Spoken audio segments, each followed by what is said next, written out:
Morning class. बेटा आज हम करेंगे मन की एकाग्रता पाठ के क्वेश्चन आंसर। ये पाठ पूरा हो गया है और आप क्वेश्चन आंसर इसके लिख लीजिए। पहला पेज नंबर है 98 और पहला आंसर क्वेश्चन है अर्जुन की स्वीकारोक्ति को लिखिए। अर्जुन की स्वीकारोक्ति को लिखिए। उत्तर है श्री कृष्ण ने गीता में कर्म सिद्धांत को स्पष्ट किया, जिसमें अर्जुन की स्वीकारोक्ति है कि चंचल मन का निग्रह वायु की गति रोकने के समान कठिन कार्य है। अर्जुन की स्वीकारोक्ति है कि चंचल मन का निग्रह वायु की गति रोकने के समान कठिन कार्य है। मन को एकाग्र करने के बाह्य साधन क्या क्या हैं? मन को एकाग्र करने के बाह्य साधन क्या क्या हैं? प्रस्तुत निबंध के अनुसार मन को एकाग्र करने के बाह्य साधन यम नियम, आसन, प्राणायाम कुछ समय के लिए उपयोगी हो सकते हैं। नेक्स्ट क्वेश्चन है छात्र की समस्याएं कौन कौन सी हैं? प्रस्तुत निबंध मन की एकाग्रता में आज के छात्र की कई समस्या बताई गई हैं, जिनमें दो प्रमुख समस्याएं हैं बाहरी ऐश्वर्य और वैभव का आकर्षण एवं दूसरी बुद्धि की एकाग्रता का न होना। ये दो समस्याएं छात्र की बताई गई हैं। फोर्थ क्वेश्चन है इंद्रियों का कार्य क्या होना चाहिए? इंद्रियों का क्या कार्य होना चाहिए? लेखक ने जीवन के लिए इंद्रियों को आवश्यक बताते हुए कहा है कि इंद्रियों को विषयों के अधीन नहीं होना चाहिए एवं नियंत्रण में रहकर मानवीय चेतना को सहयोग करना चाहिए। लेखक ने जीवन के लिए इंद्रियों को आवश्यक बताते हुए कहा है कि इंद्रियों को विषय के अधीन नहीं होना चाहिए एवं नियंत्रण में रहकर मानवीय चेतना को सहयोग करना चाहिए। नेक्स्ट क्वेश्चन है स्थित प्रज्ञता कैसे प्राप्त होती है? स्थित प्रज्ञता अर्थात इंद्रिय और मन से संबंधित बुद्धि। स्थित प्रज्ञता प्राप्त करने के लिए बुद्धि का स्थिर होना आवश्यक है एवं इसके लिए मन को विषयों के पास न ले जावें एवं इंद्रियों पर नियंत्रण रखें। ये हो गया क्वेश्चन नंबर 6। क्वेश्चन नंबर 7 है मन कितने प्रकार से उत्तेजित होता है? मन दो प्रकार से उत्तेजित होता है, बाहर के विषयों से एवं हमारी आंतरिक इच्छाओं और स्मृतियों से। मानवीय संवेदनाओं को विषय रस द्वारा नष्ट नहीं किया जा सकता।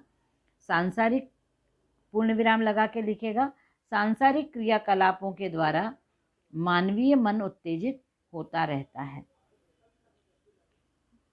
क्वेश्चन नंबर 8 है गीता में परम का अर्थ क्या है? गीता में परम का अर्थ है परमात्मा। गीता कहती है वासुदेवः सर्वम अर्थात संपूर्ण विश्व ईश्वर ही है। ईश्वर और विश्व को अभिन्न मानो। दीर्घ उत्तरी का पहला प्रश्न है संयम को समझाइए।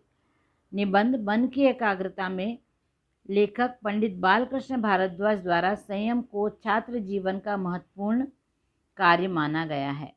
लेखक के अनुसार आज के छात्र को यम नियम द्वारा बुद्धि की स्थिरता करना आवश्यक है।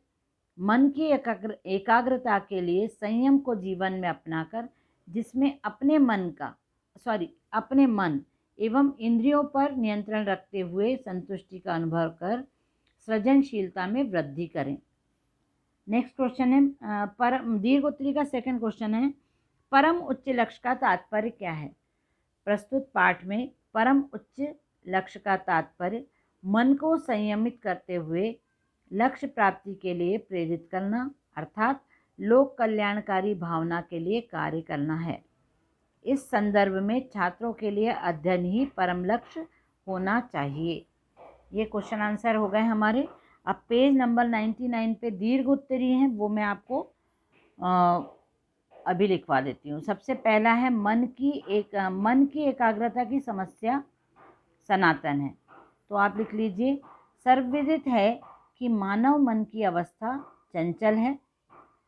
सर्वविदित है कि मानव मन की अवस्था चंचल है एवं एकाग्रता की समस्या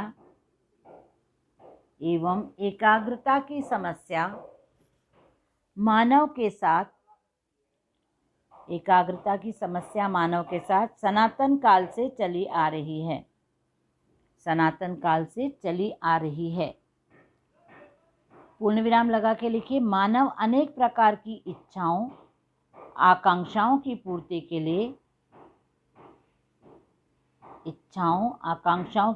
के लिए आजीवन प्रयासरत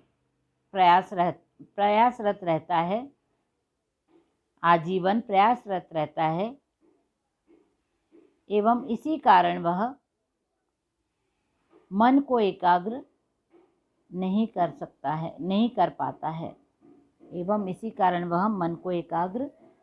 पाता है। सेकंड वाला है, नेक्स्ट है, अनियंत्रित इच्छाएं समाज में अनाचार पनपाएंगी। उपर्युक्त पंक्ति से आशय है मानव को अपनी इच्छाओं आकांक्षाओं पर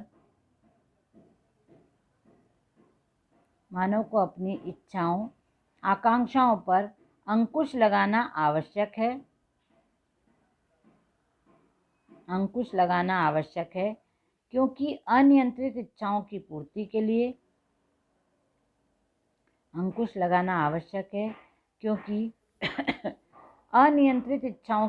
के लिए मानव अनैतिक कार्यों द्वारा समाज को दूषित करने में भी पीछे नहीं रहता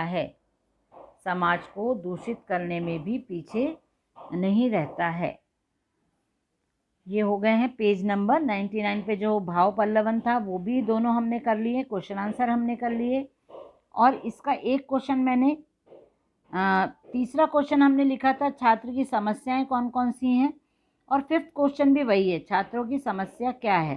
तो ये एक ही करके मैंने तीसरा क्वेश्चन लिखवाया था, इसलिए फिफ्थ क्वेश्चन को आप लोग काट दीजिएगा। विलोम शब्द है राग का विराग, अनाचार का सदाचार। दो पर्यायवाची लिखिए, चंचल का चर या फिर विचलित, कामनाएं, इच्छाएं, आकांक्षाएं, निग्रह करना, अंकुश लगाना या नियंत्रित करना। उपसर्ग पहचान कर लिखिए, विचलना, चलना के आगे वी लगा है इसलिए पहला वर्ड जो वी है वो है उपसर्ग शब्द।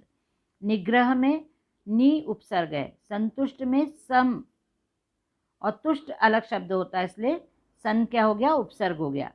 परिभाषित में परि उपसर्ग हो गया और भाषित शब्द अलग है। समास विग्रह का नाम बताइए, अशक्य, जो न किया जा सके। इसमें अव्ययी भाव समास है, आगे शक्य के आगे अ लगा है। बहिर्मुख, मुख की विशेषता बताई जा रही है, वो बहिर्मुख है, मतलब बहुत प्रकार का है इसलिए कर्मधारय समास। लोक संग्रह, लोक का संग्रह, तत्पुरुष समास। तो ये आपका पूरा चैप्टर आज यहाँ पे ख़त्म होता है। हमारा पूरा कोर्स हिंदी का ख़त्म हो चुका है। नेक्स्ट वीक से हम इसका रिवीजन स्टार्ट करें हिंदी का। चलिए, बाय एवरीवन।